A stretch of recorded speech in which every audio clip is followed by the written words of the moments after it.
दोस्तों, कोलकाता की बेटी के साथ जो हुआ उसे सुनकर आज भी लोगों का दिल दहल उठता है। डॉक्टर्स अभी भी इंसाफ मांगने के लिए सड़कों पर उतरे हुए हैं।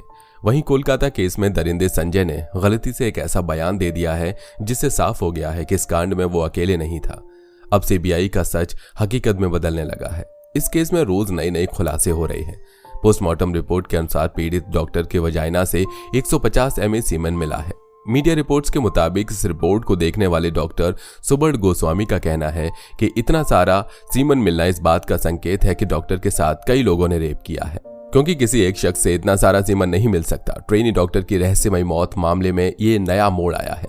पोस्टमार्टम रिपोर्ट के आंकड़े और शरीर पर मिले निशान एक दूसरे से मेल भी नहीं खा रहे हैं। क्या इस भयानक अपराध में 10 लोग शामिल थे? क्या दरिंदगी करने वाला एक संजय रॉय है? तो क्या है पूरा मामला और किस तरह उस रात एक मासूम लड़की की जिंदगी बर्बाद कर दी, आइए जानते हैं।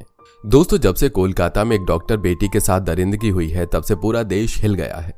सीबीआई ने अपनी जांच में संजय नाम के आरोपी को अगवा कर लिया, जिसने बातों ही बातों में जाहिर कर दिया कि इस पूरे कांड में वो अकेला नहीं था। और जब सीबीआई ने उसकी बात पर गौर करते हुए अपनी जांच शुरू की तो ऐसे बड़े बड़े नाम सामने आए जो किसी को भी हैरत में डाल सकते हैं। तभी तो देश के बड़े बड़े लोग इस केस को बंद करवाने के लिए अपना सारा पैसा, अपनी सारी पावर, सब कुछ लगा दे रहे हैं। गवाह खरीद लिए जा रहे हैं, सबूत मिटाए जा रहे हैं। जहां वारदात हुई थी वहां रेनोवेशन के नाम पर सारे के सारे सबूत खत्म कर दिए गए हैं। लेकिन वो कहते हैं ना कि सच्चाई को लाख छुपाया जाए, वो कभी छुपती नहीं है। तभी तो सीबीआई के हाथ में एक ऐसा सबूत लगा है जिसमें ये बात पता चलती है कि दरिंदगी में कुल 7 लोगों का हाथ था। और ये पता चल रहा है कि 7 लोगों ने शराब पी और फिर उन्होंने पीड़िता का हाथ कसकर पकड़ा, उसे मारा पीटा और उसके साथ दरिंदगी करते रहे। ये भी बात सामने आ रही है कि उन्हीं 7 लोगों में से 2 ने पीड़ित लड़की की दोनों टांगें पकड़कर अलग कर दी। फिर संजय को बुलाया गया, लेकिन ये तो कुछ भी नहीं है। आगे ऐसी चीजें सामने आईं जिसके बाद ये तय हो गया कि संजय ने अकेले कुछ भी नहीं किया। अदालत में संजय ने वो कबूल कर लिया है जिसे जानने के लिए पूरा भारत हैरान परेशान था। हालांकि सभी को यह मालूम था कि जिस हिसाब से डॉक्टर बेटी के साथ दरिंदगी हुई है वो किसी एक इंसान का काम हो ही नहीं सकता, लेकिन किसी के भी खिलाफ कोई सबूत नहीं मिल रहे थे। फिर अचानक से धड़ धड़ करके सारे पन्ने खुलते चले गए, जहां यह पता चला कि उस रात जो कुछ भी हुआ वो अचानक नहीं हुआ, बल्कि उसे प्लान किया गया था। जी हां, सब कुछ प्री प्लान्ड था। सीबीआई फुल एक्शन में आ गई है और सभी आरोपियों का पॉलीग्राफ टेस्ट शुरू हो चुका है। जहां सीबीआई के अनुसार बिना दरवाजे वाले सेमिनार हॉल में डॉक्टर के साथ जो हुआ उसकी चीख किसी को सुनाई क्यों नहीं दी। अब सीबीआई ये जानने में लगी हुई है कि रात को बिना किसी बाधा के कैसे इतने बड़े अपराध को अंजाम दिया गया। क्या कोई व्यक्ति निगरानी में लगा हुआ था? और ऐसा कैसे हो सकता है कि सेमिनार हॉल से कोई भी शोर सुनाई न दिया हो? इन सभी चीजों से साफ हो रहा है कि कोलकाता हॉस्पिटल में उस रात जो कुछ भी हुआ वो सेमिनार हॉल में नहीं बल्कि और कहीं हुआ। वो दरिंदगी सेमिनार हॉल जैसी जगह पर करना मुमकिन ही नहीं है। सीबीआई का अनुमान है कि हो सकता है किसी कमरे में डॉक्टर के साथ अपराध हुआ, फिर उसे सेमिनार हॉल में लाकर रख दिया गया हो और फिर उसके शरीर को दरिंदे संजय के हवाले कर दिया गया हो।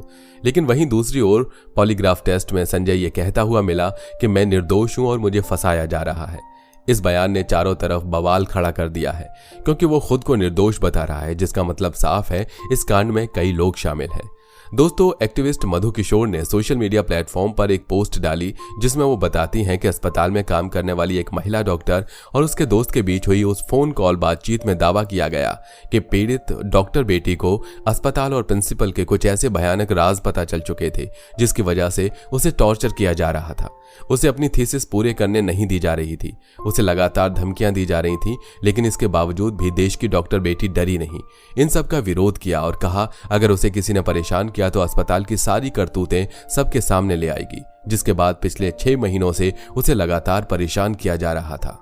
उसकी नॉन स्टॉप 26 घंटे की ड्यूटी लगाई जा रही थी और उस पर भारी काम का प्रेशर डाला जा रहा था। सीनियर पीजीटी और अन्य लोग भी इस बात से वाकिफ थे कि प्रिंसिपल और उनके साथियों का इस डॉक्टर पर कितना दबाव है, जिससे साफ होता है कि पूरा अस्पताल हमारी डॉक्टर बेटी के खिलाफ खड़ा था, क्योंकि वो सच और न्याय के लिए झुकने को तैयार नहीं थी। डॉक्टर बेटी के साथ कितना कुछ हुआ, लेकिन फिर भी वो अपनी बात पर अड़ी रही और 9 अगस्त 2024 की रात उन सभी ने मिलकर उसके खिलाफ साजिश रची। बताया जा रहा है कि डॉक्टर के साथ दरिंदगी करने से पहले सब कुछ प्लान किया गया।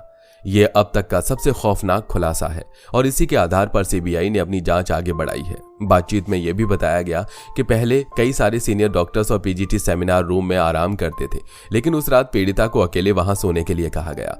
कुछ स्टूडेंट्स ने अफवाह फैला दी कि वो कमरा कंस्ट्रक्शन की वजह से बंद है और वहां कोई भी नहीं जा सकता, जिसके बाद सेमिनार हॉल में कोई नहीं गया। फोन पर बात कर रहे अस्पताल के एक डॉक्टर ने यह दावा किया कि घटना से पहले 4 साथी स्टूडेंट्स ने पीड़िता के साथ सेमिनार रूम में डिनर किया था, जिसमें एक लड़की भी शामिल थी।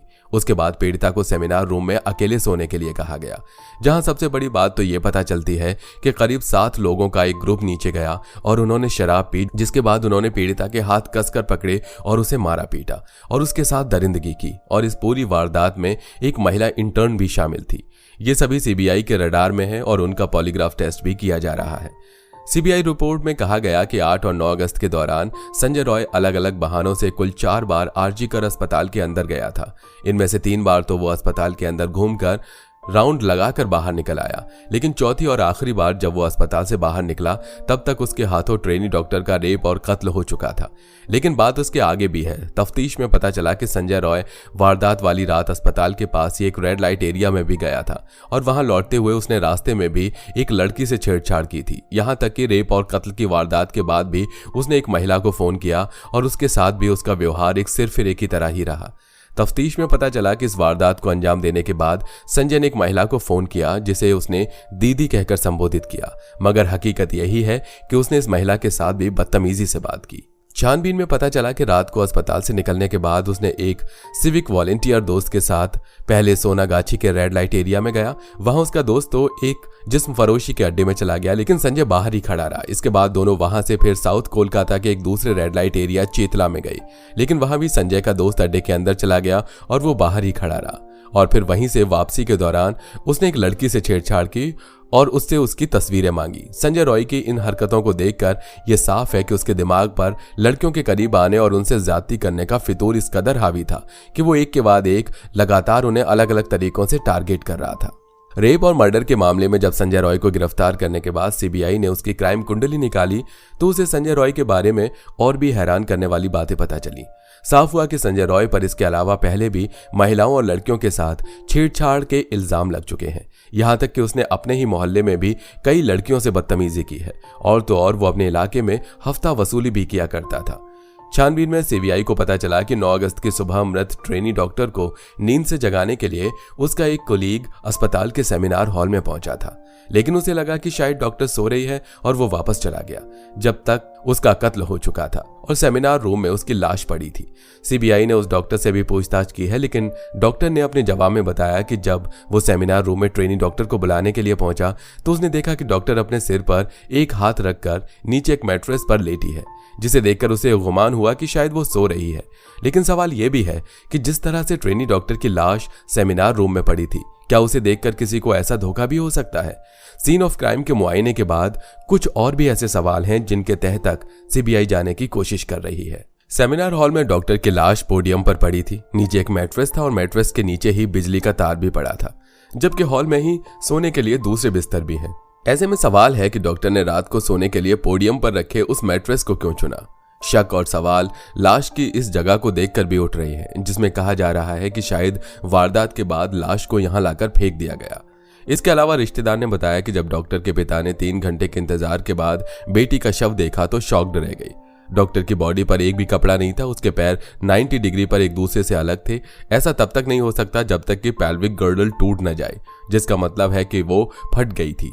उसका चश्मा टूटा हुआ था और आंखों में चश्मे के टुकड़े थे। उसके मुंह से खून निकलने के निशान थे। पिता को बेटी की एक तस्वीर क्लिक करने की अनुमति दी गई, जिसे बाहर आकर उन्होंने रिश्तेदारों को दिखाया। जख्मी शरीर, चिरे हुए पैर इसका इशारा कर रहे थे कि हत्या करने वाला अकेला संजय रॉय नहीं था, कई लोगों ने मिलकर ट्रेनी डॉक्टर की जान ली है। कत्ल के बाद मौकाई वारदात को लेकर अब भी कुछ ऐसे अनसुलझे सवाल हैं जिनका जवाब सीबीआई तलाश रही है। डॉक्टर के घर वालों ने भी मौकाई वारदात को देखकर कई सवाल उठाए हैं और अब सीबीआई भी उस पहलू को खंगाल कर देख रही है ताकि मुजरिमों को जल्द से जल्द पकड़कर उन्हें कड़ी से कड़ी सजा दी जाए। पर सबसे बड़ी दिक्कत यह है कि ऐसे कई सारे पावरफुल लोग इस केस से जुड़े हुए हैं। अब वो लोग कौन हैं और ऐसा क्यों कर रहे हैं, ये भी समय के साथ एक ना एक दिन बाद सामने आ जाएगी। वैसे दोस्तों, आपको क्या लगता है भारत देश में बलात्कार की सजा क्या होनी चाहिए? क्योंकि कई सारे देशों में जो लोग रेप करते हैं उन्हें मुजरिम घोषित करते हुए मौत के घाट उतार दिया जाता है, कहीं पर गोली मार दी जाती है तो कहीं गला काट दिया जाता है। भारत में इनका क्या अंजाम होना चाहिए? अपना जवाब कमेंट में बताइए। अगर आप चाहते हैं हम आप तक इस तरह की वीडियो लाते रहें तो हमारे चैनल को सब्सक्राइब करके बेल आइकन को प्रेस करना ना भूलिए।